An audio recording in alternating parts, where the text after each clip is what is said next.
Hello, I'm Dr. Stephen Hassan with another episode of the Influence Continuum. And I'm very excited to talk with Dan Partland today, director and producer, multi-Emmy winner of documentary and nonfiction TV.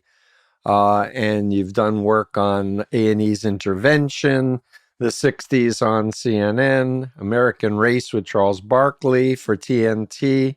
I'm curious about Charles Barkley being a basketball player, but we'll circle that later because we have more important things to talk about with your new documentary, hashtag UNTRUTH in capital letters, the psychology of Trumpism. And disclosure to my fans, I was interviewed as part of an august lineup of incredible people, really. I was very honored, Dan, to be included. Everyone from George Conway, who graciously wrote the foreword to the re-release of the Cult of Trump book, which you kindly featured in it.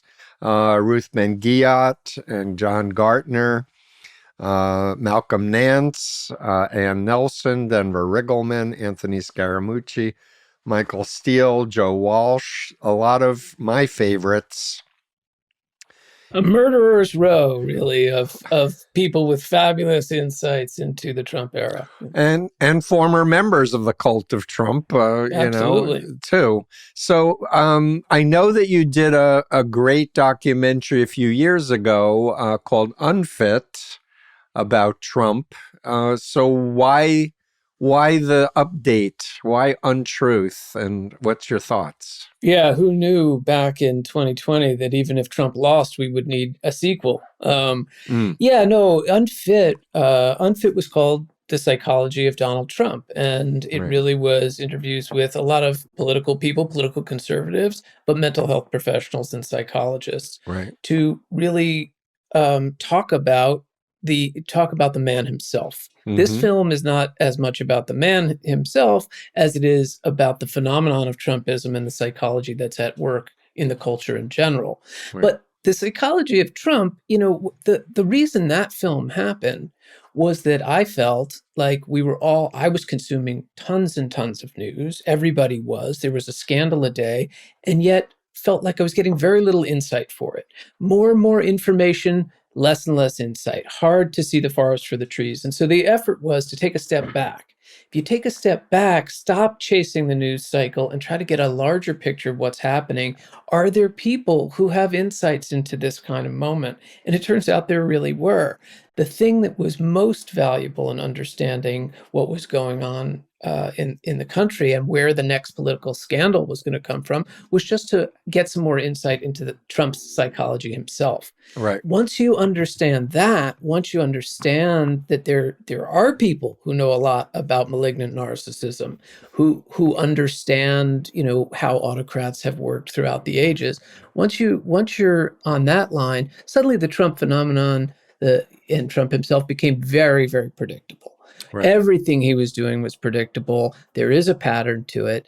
And we wanted to share that with the general public in an environment where it was very difficult because there was this embargo on, an effort to not politicize mental health, which is a noble and appropriate effort, but was acting to sort of block certain arguments from making it into the mainstream. And I think we did a lot for the cause in normalizing the speech and giving people a framework for talking about how mental health was relevant, how it is and how it isn't, but how it was relevant to that 2020 campaign.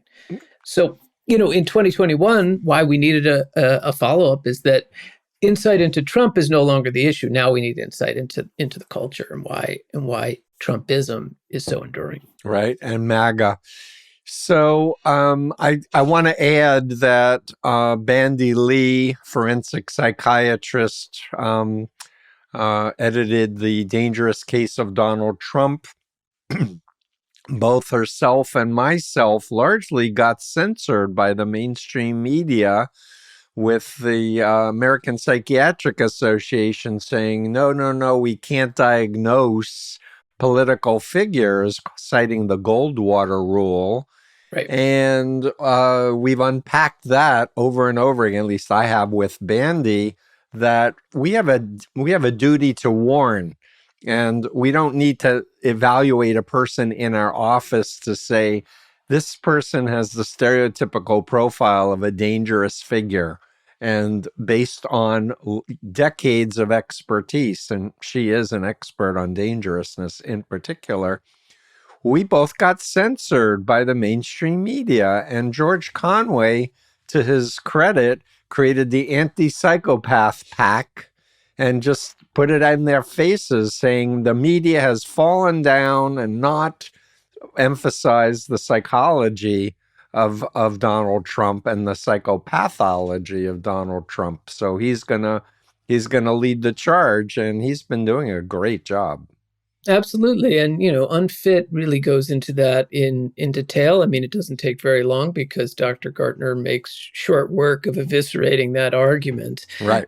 Which is antiquated. I think it had a noble intention. It had the right intention to keep from politicizing people's mental health.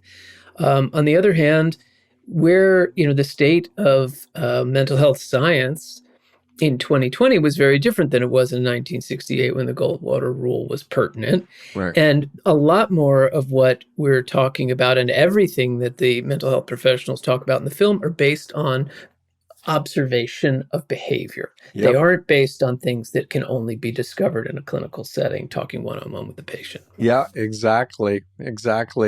So, I watched the documentary. I thought it was spectacular. I just thought it was so well, just high production values. The lighting was great, but the editing was crisp and it flowed. And as you said at the very beginning, there's so much noise and chaos in the news cycles that unless you take those step back and put the frames around it, then it becomes predictable and understandable and manageable. Right. And that's what I've been trying to do with my work for the last 48 years, is to take a complex phenomenon and make it more digestible for the public, that intelligent, educated people can be conned and their minds can get hacked and they can believe really dangerous things and follow really dangerous people who want to subvert democracy. Absolutely. And, we're very, very grateful for your participation in the film, because speaking about the Trumpism as a cult, right, or MAGAism as a cult, it's a very sensitive thing. And we had to talk about it because that's an idea that's out in the pop culture, but I don't think has a lot of rigor behind the analysis or the way people think about it or talk about it. And one of the things that I really appreciate in your framework and how you speak about it is that ultimately it's not a name-calling thing. You have a compassionate perspective that recognizes that there are conditions under which people can be manipulated.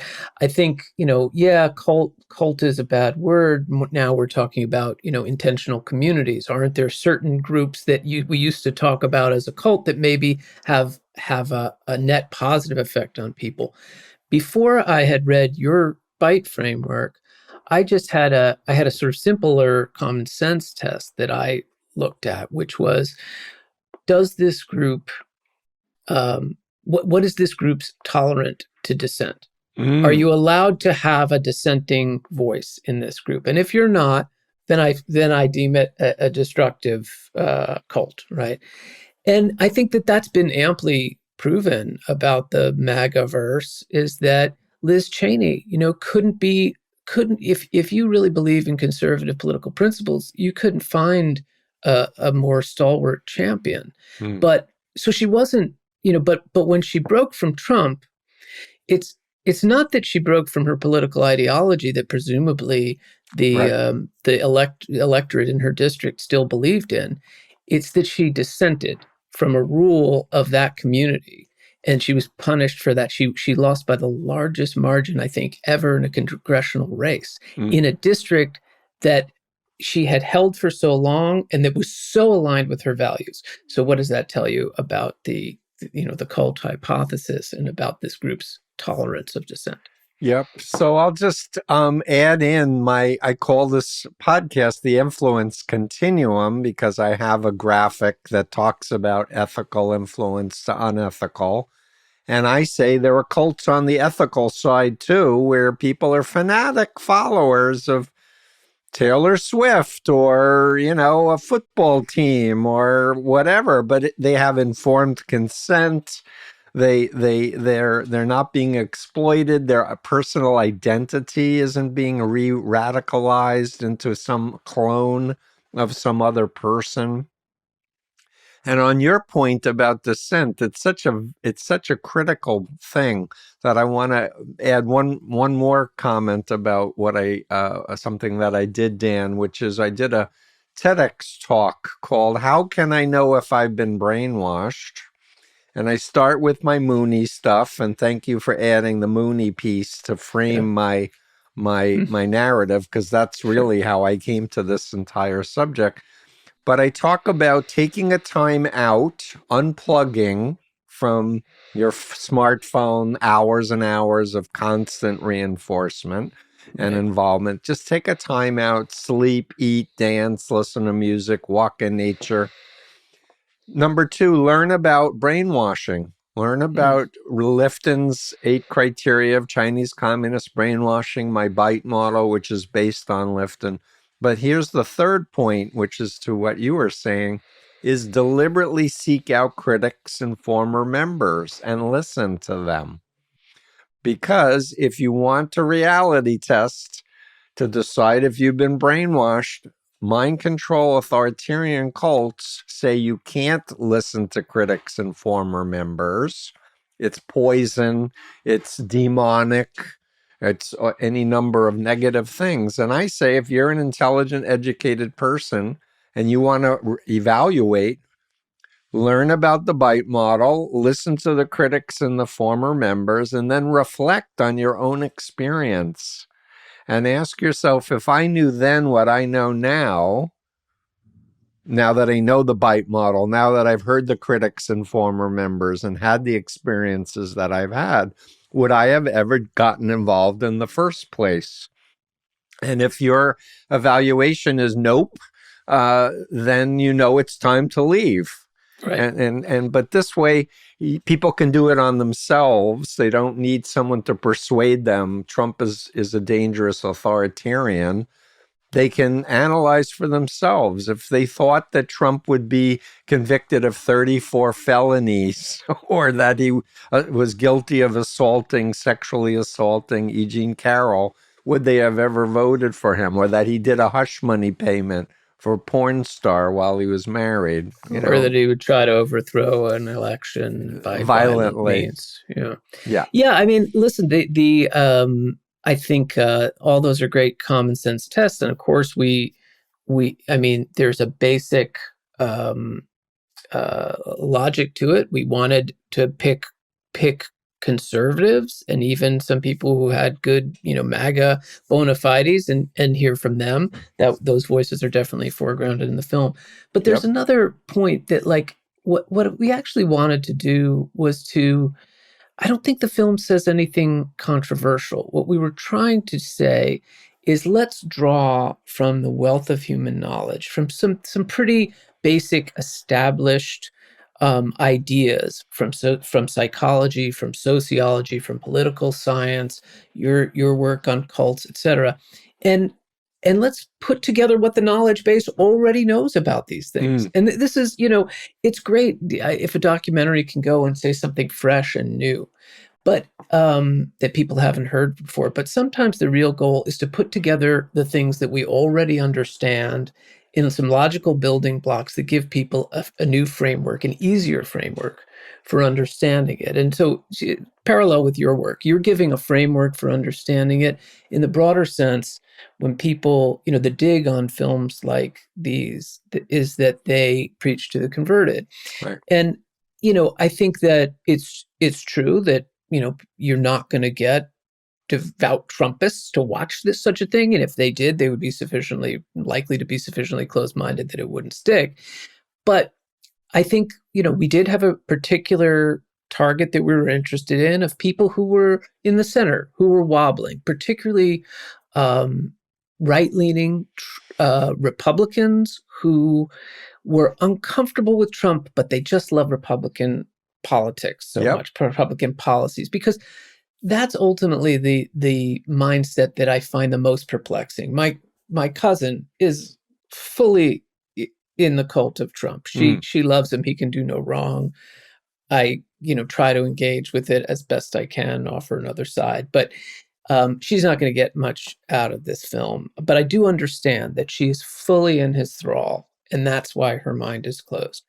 People who see the faults, people who understand and still kind of think that they're, voting for their team of, right-leaning people is still worthwhile. That's the perspective I don't understand, and what, in a sense, I was driven to speak to those people. Yeah. Right. So I have a number of things I'd like to respond with on this, but I guess I want to start by saying, as I watch shows, especially about Trump, I always take moments where I step into the shoes of a Trump believer, and I want to imagine how they might react to what Joe Walsh is saying, for example. And so my request, but more than a request, my plea for anyone listening to this is to watch it yourself and then ask your relative, your friend who's a Trump follower or is in the middle to please watch it with you because you'd like their opinion. And what I'd like to propose is we'll get some popcorn, maybe we'll get some beer, let's pick a time, and friendly, respectful, let's watch this, hit the pause button, and discuss each one of the points, because I really want your opinion. Like what you agree with, what you don't agree with, what you're not sure about, what you want to research more. And if one is willing to offer reciprocity to this and say, if you give me the time to do this doc, I will give you the time to watch anything with you in the similar framework of open-mindedness, because I'm willing to change my mind and I respect you, and you are, you think that Trump is worth voting into office. I don't. But I'm willing to change my mind. So if you engage with that kind of respectful, curious, active listening approach, I believe a lot of people would exit the cult of Trump. And here's one more rant, Dan, before I ask you another question, and that is that it enrages me to keep hearing pundits on the media say, Trump's followers will never leave. Nothing you say will make a difference to them. It's just plain wrong. I was as fanatic as any cult member I've ever met in my career of almost 50 years. Right. I literally went and fasted for Nixon for 3 days because God wanted him to be president despite Watergate. And I hated Nixon before I got into the Moonies. In fact, I called my father from the Capitol where I was fasting, and I said, Dad, you'll be very happy to know that we're fasting for Nixon. And my father was like, Steve, you were right. He's a crook.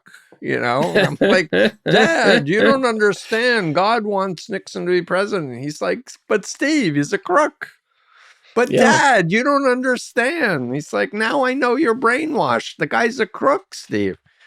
But I couldn't allow a negative thought. I was that programmed with fears of demonic invasion to allow my own father's words to get through that comment.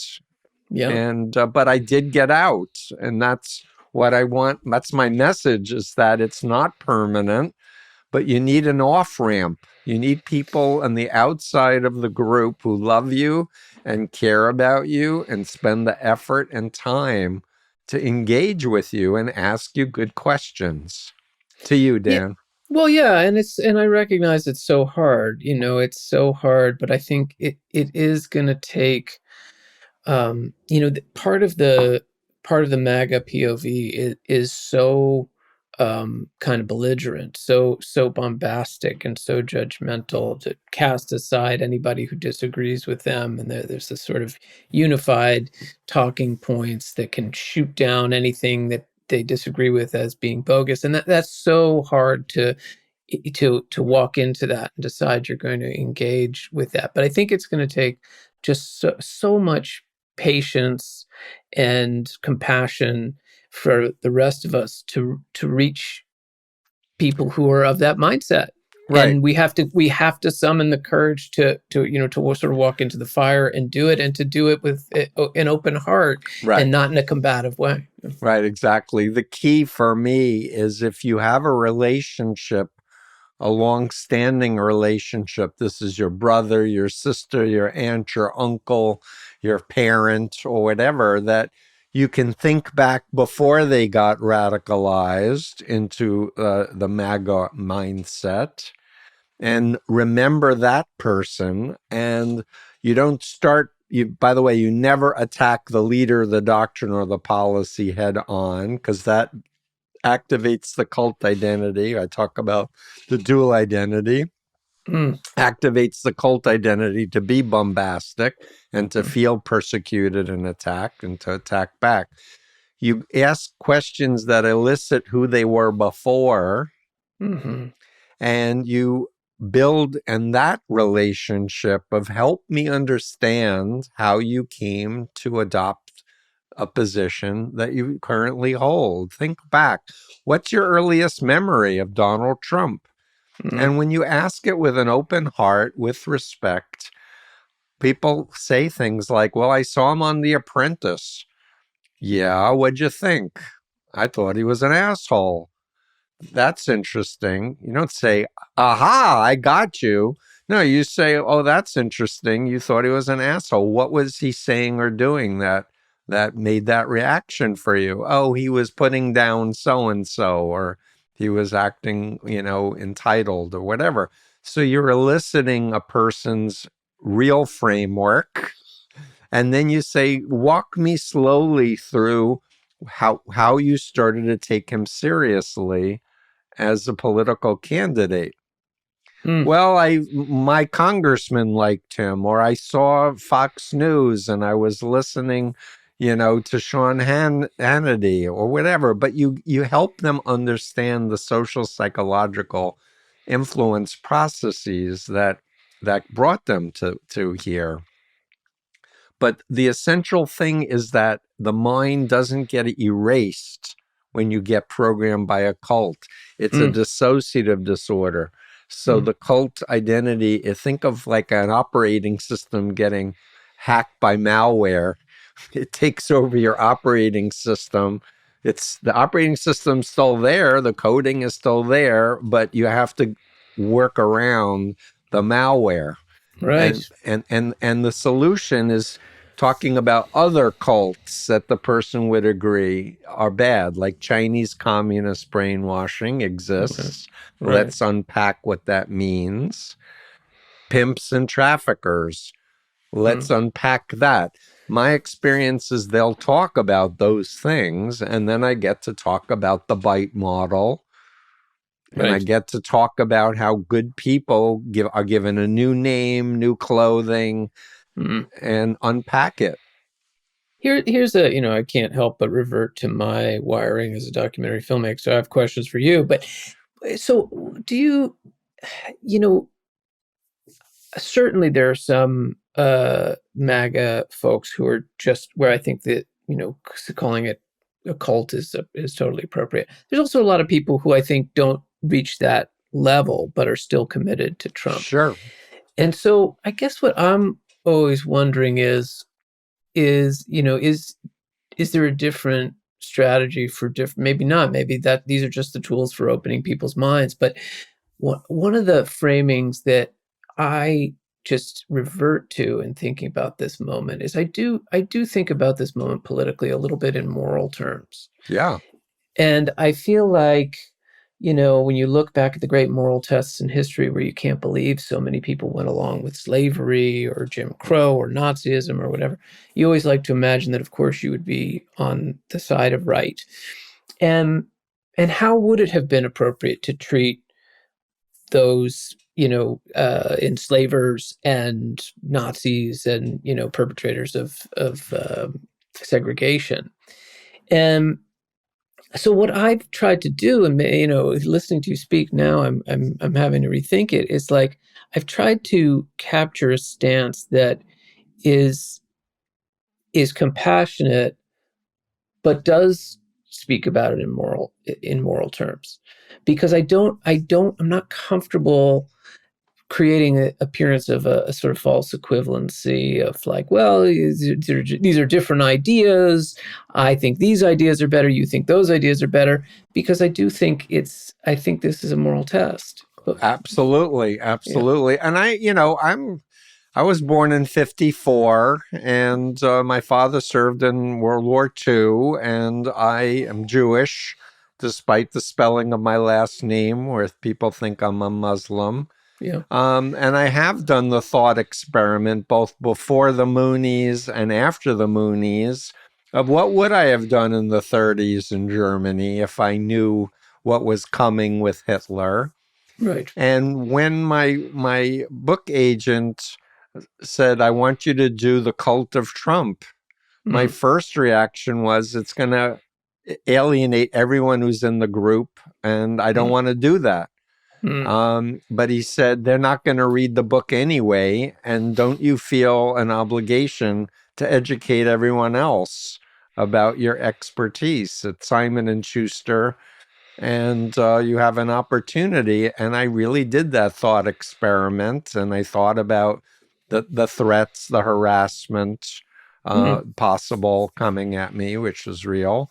But I had to do the book once I used that moral judgment thing, for sure. But what I want to say, Dan, is that what I realized so when I was first asked to do the book, what I knew for sure, and by the way, I grew up 1.3 miles from Donald Trump's childhood home in Flushing, Queens, New York. He was in Jamaica Estates on the other side of St. John's University. So I know this guy my whole life from being a New Yorker, even though I've been in Boston for a bunch of years. I knew he was a malignant narcissist, and I knew the term from Erich Fromm because he studied Hitler. And I had studied Hitler, had to, as a cult expert. So that's how I started. But what I didn't understand until I started diving in, where there are actual authoritarian cults that comprise the cult of Trump. And it's these cults where the followers are following their leaders who are saying God wants Trump. They're not following Trump directly, but they're following their prophet or apostle who claims to speak to God, who said, God told me that Trump won the 2020 election, and it's Satan that says that he lost the 2020 election. Right. And these folks are in full-fledged authoritarian mind control cults where they are so afraid of demonic invasion, just like I was in the Moonies. Right. And so the issue for me with how do we deconstruct all of these cults, it's finding former members, former leaders of these NAR groups, and there are a bunch of them now speaking out. Andre Gagne in particular is someone that I've interviewed who was a pastor of one of these groups. He later became a Bible expert and is a professor now at a college in Canada. But the point is, and as well as finding Christian scholars who can say, we follow Jesus, not some self-proclaimed prophet. In fact, Jesus said, don't follow people who claim to be prophets who say, go here, go there. Exactly. Right? So it's finding the right messengers for each particular group that understands the mindset, that has the credibility, and can know how to communicate in a way that will actually promote reality testing.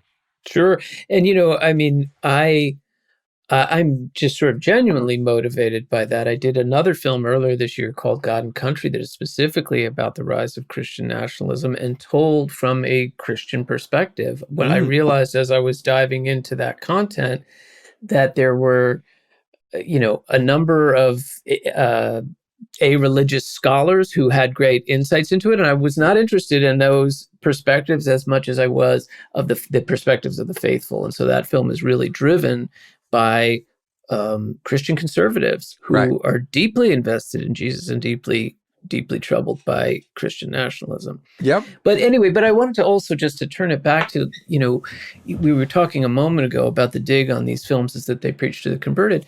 They offer a framework. And they're offering the framework. The framework is available for people who are open to it, whether they're, fully in a different point of view or whether they're wobbling, but also not insignificantly, it's offered to the like-minded. And here's where I think people are wrong about preaching to the converted. There's a lot of things that are going on in this political moment, and the public has, some different lenses on it.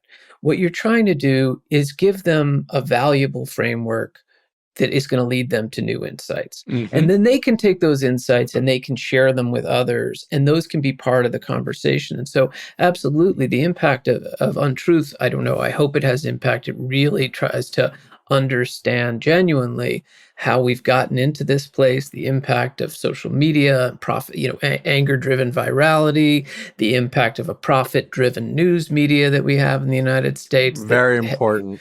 These are super important in leading to this moment, and how the rise of disinformation leads inevitably to conspiracism and to political violence. And those were a lot of complicated, lines to try to put together. Maybe it was too ambitious, but we were trying to give people a framework for seeing that in the same way that a film like, what was the great Al Gore film, Inconvenient Truth? Everybody understood climate change. They understood basic climate science, greenhouse gases and whatnot. We've been talking about it since the 80s. But what the film was very effective in doing is connecting all those dots so that the next morning after you saw that film and you flipped the switch and you turned on the lights and you turned on your shower to get it warm, you were thinking, oh, I get it. These little choices that we're making here and here are having this giant effect. And so we have to we have to be aware of that. We have to think differently about the environment. I think we're in a similar case here where there's a lot of noise. People understand all these things, but if you can connect the dots, give them a path through it, it can lead them to new insights, and then that reverberates around. So hopefully we reach people even who don't see the film. UNFIT, I think, did a lot for normalizing the speech and about Trump as a malignant narcissist, normalizing speaking about mental health. And you can see that on Google searches where the instances of that language being used in major media was very, very low until the release of the film, and then very, very high in the weeks and months after. Yeah, educating the media is a great service for sure. I can't help but just connect to the Gore and the climate, global climate warming, and say that I read a book called The Parrot and the Igloo by David Lipsky on climate science denial. And my former cult, the Moonies, are the single biggest purveyors of climate science denial in the past 50 years. Wow. And just as Big Tobacco hired experts to say, we're not sure it causes cancer, the fossil fuel industries hired these people, and the Moonies were the promulgators of this crap. So it's very intentional, libertarian-esque capitalism. Greed is good, selfishness is good, altruism is evil. I need a bigger slice of the pie. Who cares who gets harmed? Mentality, the social Darwinism. I have more money, therefore I'm more valuable. as a human being, psychology. It's so dangerous. Terrible. And it's been going on, that's been in our politics for a long time, but certainly for the past 40, 50 years. It's been about demonizing people who work in the public sector as being on the dole, lazy, unable to succeed in private industry. Meanwhile, what you have is a whole technocratic class in the United States who actually run the government and run it very well, who are of the noblest values, who are foregoing higher paychecks in order to do something to give back to society. Right, exactly. So I do have a question as the filmmaker. Why untruth? Because it harkens back to alternative facts, which we call lies, but you're using truth, but you're saying untruth. So riff a little bit about. Sure. I mean, look, we're trying to call out. I think the most kind of perplexing thing about this political moment is the ways in which our foundations in truth have been eroded, that people just genuinely do not know what is real. It's very, very hard. And a lot of that is because, what we all believed was very good and noble about digital technologies and how that was going to be the democratizing of information. Well, it did do that. The problem is it also eroded standards. And so when everybody is a citizen journalist, we're getting a lot more reporting, and there is a plus to that. But without any barrier to entry and anyone reviewing this stuff, we're also repeating untrue things over and over again. And what people who study authoritarian movements can really lay out very clearly is that as your information is degraded, where you have a polluted information environment, that where untrue things are almost indistinguishable from true things, nobody knows what to believe, then it leads to authoritarians. And to connect those dots is hard, but in simplest form, when you don't know what to believe and a reasonable amount of effort to become informed by poking around and reading, informing yourself is not going to make things any clearer, which it mostly isn't, you're going to stop trusting what you can put together on your own and start outsourcing your judgments to a trusted source. And in the world of Trumpism, he is the only trusted source. And there's a very important reason why he's the only trusted source. Because he says things, he contradicts the abundant factual record all the time.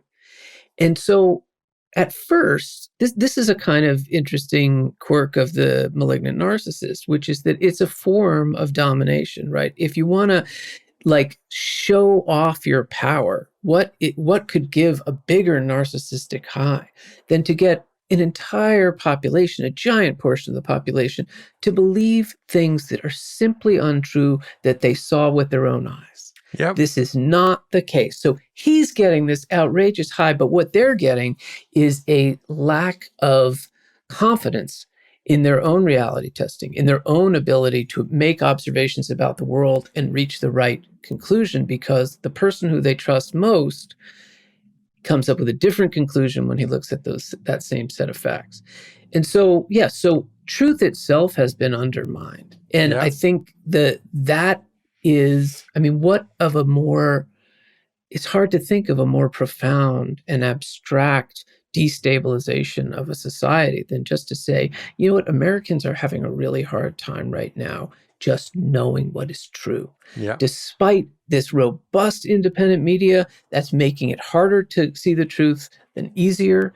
And we're going to need to take a lot of different steps in order to get it back under control and get the society making logical decisions that are actually in its best interests, instead of decisions that are really benefiting extremely powerful, ultimately malign forces. Yeah, well said. Well said. You should be interviewed for all right. I'm a available. Documentary. You should be in these things. Yes, this is what I've learned from putting together, synthesizing things from people like yourself. No, it was very well said. I'll add, as someone who's been working with people for so many decades, that a very dangerous ideology that many cults espouse is you create your own reality.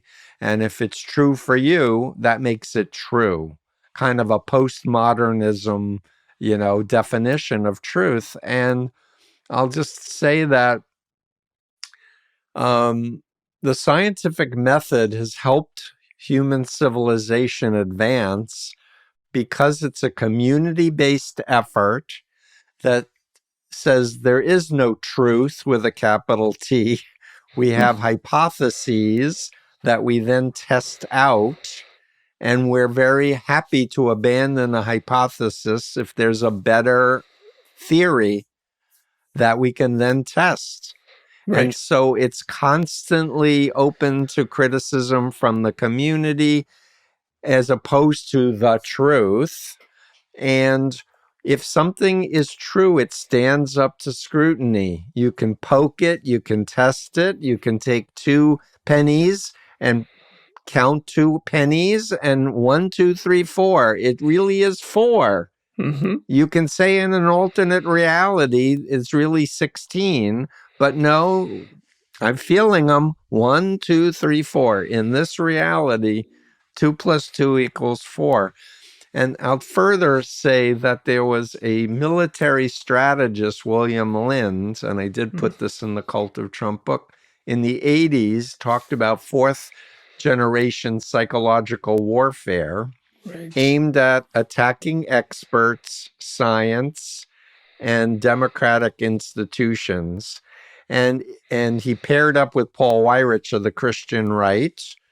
And if you want to promote, that the Earth is 6,000 years old and not 4 billion years old, you want to get rid of experts, geologists, and astrophysicists. You want to attack science. Right. If you have fossil fuels, you want to say, no, there's no scientific proof that they're affecting our climate. So the comment that I'm trying to say is that I think that this attack on truth and facts is a deliberate measure to render people more receptive to brainwashing. What Lewin talked about, unfreezing the person's sense of reality, who I am, what I believe, in order to indoctrinate the new cult beliefs and in order to solidify that new beliefs. But as you said in the beginning, the movie that you did creates a perspective, a coherent story about what's going on here that lowers anxiety, lowers stress. It makes sense. You can test it in your own experience.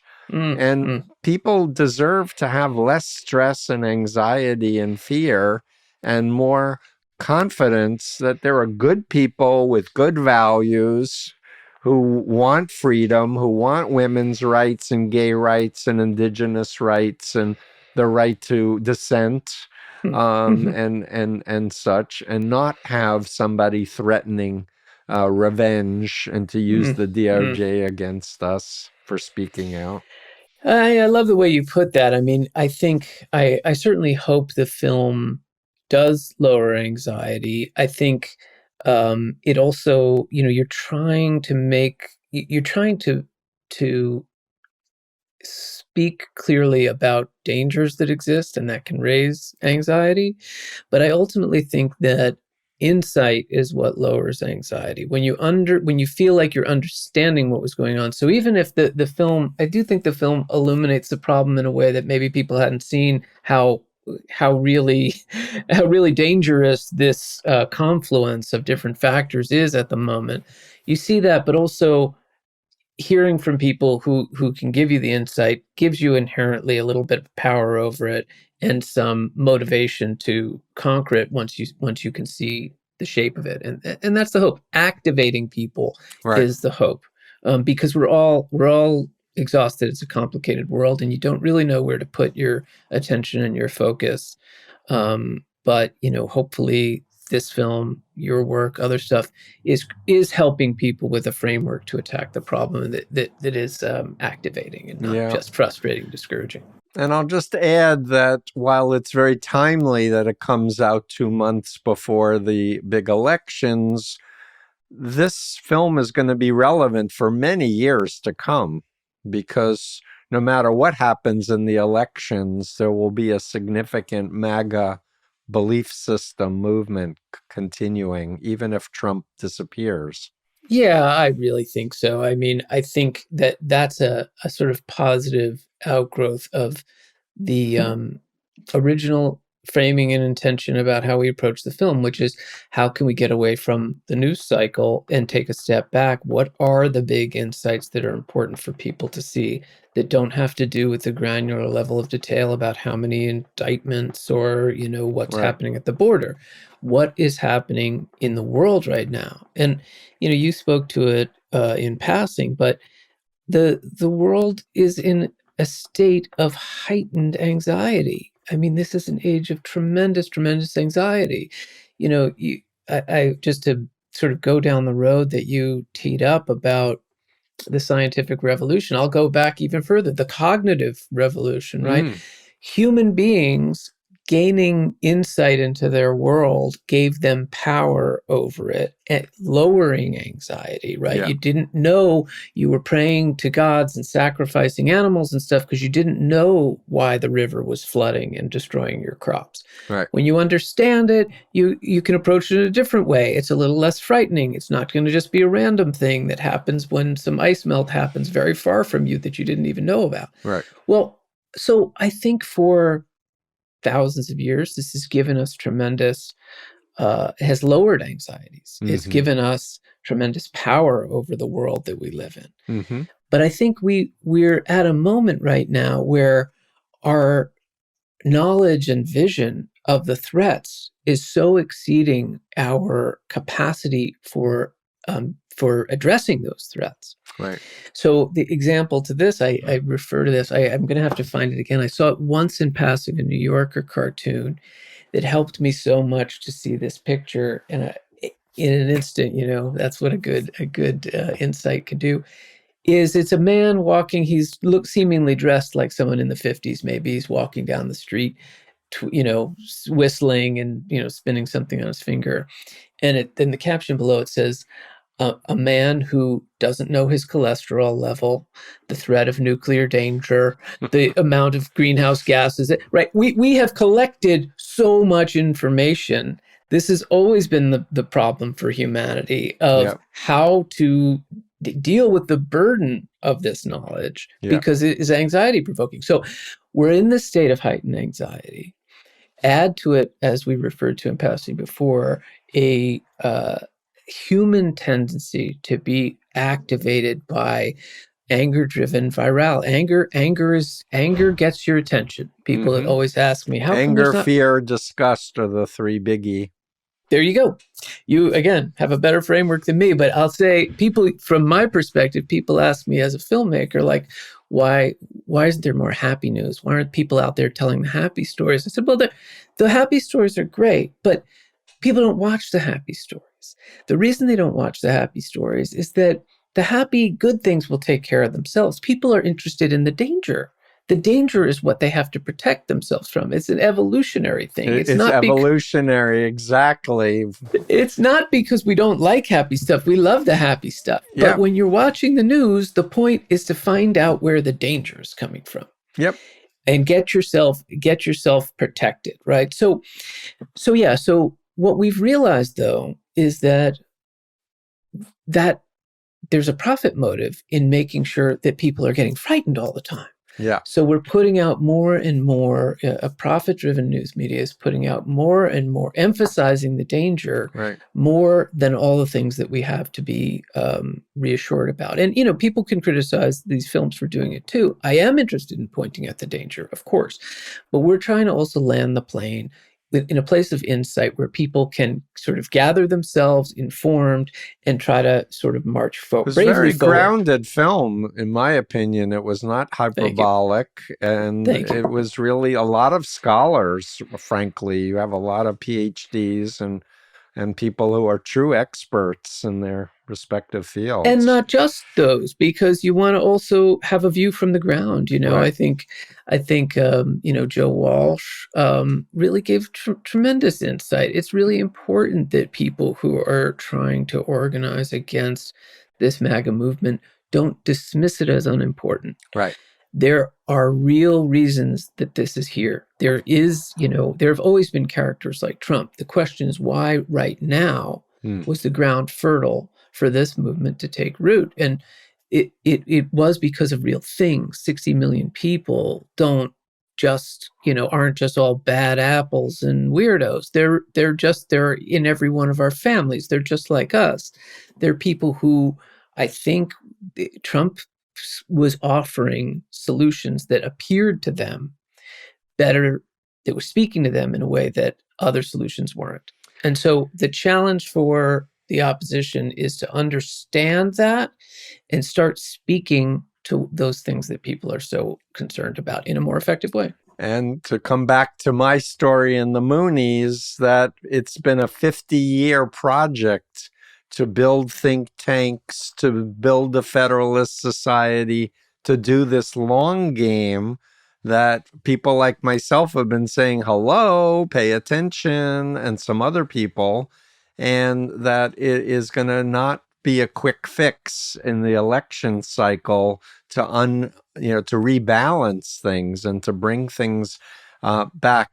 I did want to just comment, if I may, back to your point about anxiety and stress, and put on my therapist hat for 2 seconds and just say what I say to my clients, especially the anxious ones that ruminate and wake up in the middle of the night and can't go back to sleep. I teach them it's your mind and only you should control it. And you should be bigger than your thoughts or your feelings. You need to be the executive of you. And that you need to ask yourself, if you're having the same thought 3 times and there's no new information and there's nothing you can do about it, put it on a shelf, schedule another time to worry about it, like put it in your calendar. And then you can worry at allotted times throughout your day, but not where it wakes you up in the middle of the night. And to just keep coming back to what's within my control. I can't do anything about global warming directly, but I can talk to my politician. I can donate and support ecologically friendly corporations like Patagonia and such that want to preserve the Amazon rainforest, etc. But the bottom line is we need to take care of ourselves to take care of others. And it's the old notion of put on the oxygen on the plane if there's a depressurization before you care about other people. So you need to stay sane. You need to stay grounded. You need to have joy. You need to walk in nature. I know you live in Santa Cruz, between the oceans and the redwoods and the forests. It's such a wonderful place, and we want nature. Yeah, I mean that's a great sum up. And I think humility is really also what you're talking about. Is that, I did a lot of work in addiction in the past, and did a lot of education on that at the Betty Ford Center. And there's a important idea I learned there. They talking about spirituality. A lot of 12-step programs have a higher power idea, and in the experience of the Betty Ford Clinic, for their patients, that's the stumbling block. That's the hardest part, because there are a lot of people who don't have a strong religious faith, and they really reject the concepts. But so they try to talk about it in a different way, and they talk about spirituality. Right. And spirituality, it's tough. You ask people to define it, and people are kind of all over the map. Well, they provide their own definition. They defined it this way for us. They said, spirituality is about your understanding of the shape of the world and acceptance of your place in it. And I found that to be just an incredibly valuable construct. Me too. Yeah, that We do need to be aware of global warming and the threat of fascism that's rising here on our shores. But we also have to have some humility about how much we can each do as individuals and Yep, understand our place in it. And maybe that brings some of these problems down to size, and maybe it sort of refocuses you on some more immediate things.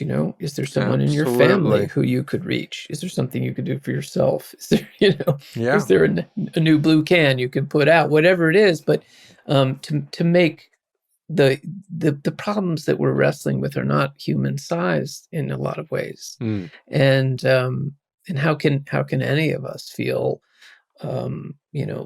like we were on top of them? We're the master of these problems. We're not.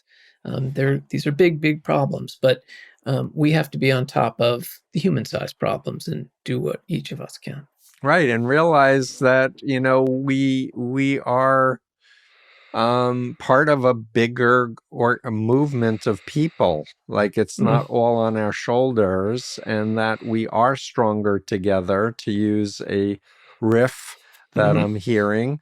We hmm are stronger together, and we're stronger with diversity, with people with different opinions, different backgrounds, neuroatypicality, perspectives on things. And we really should um, be open to new ideas, new paradigms. And I'll wrap this up and just say my prescription, not that the administration's listening to this interview, but I think we need to do a massive psychoeducational program, declare a public health emergency, develop inoculation programs for mind mm, control virus to teach people how to identify it and how the techniques that are used, to train clinicians and therapists and teachers and parents, and to make an off ramp for people who are coming out, to make it okay to say, I was in and I'm out, and I'm happy to mhm, be out. And for people, my next door neighbor, bless her heart, baked me chocolate chip cookies when I came back from my deprogramming. It just mm. said, welcome home. Right. We're going to have open arms, and people who we were just absolutely on the other side of the political spectrum from, we're going to have to forgive and embrace them, and again, I go back to my addictionology experience, is that you always support when people are making good and healthy choices. You support those. It's not Exactly. confusing. Welcome home. Here's some chocolate chip cookies. Let's have some fun.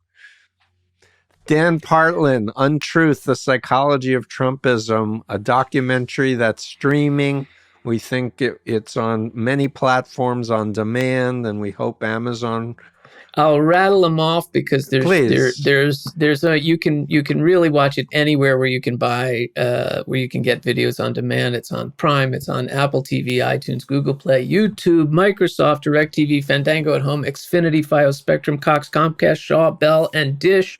That means it covers the universe. There is no Yay. excuse. You can't say that you're not a Netflix subscriber. You don't have to be that or have HBO. Literally has 100% coverage in the United States. Yeah, and I would ask you to watch it. Think about if you have a friend or a family member who you've disconnected with for the last few years that maybe got into the MAGA, and think about the possibility of reaching out saying, I miss you, I want you in my life, and like start rebuilding. And maybe you can get them to agree to watch it with you and pause to ask them their opinion on things. And thank you so much for your good work. Thank you, Stephen. Thank you for being in the film and sharing your thoughts and perspectives with us. And thanks for having me on the Yeah. show today. It's Take great to care. chat with you. Thank you. Okay, cheers. Bye-bye. Steve Hassan here. It's been decades since my family rescued me from the Moonies. I've been at this for over 47 years. The need has never been greater. If you're able, please consider hitting the super thanks button below, and it'll help us to do better. Every penny will help us toward our goal of educating the planet about undue influence. Remember, it's your mind, only you should control it.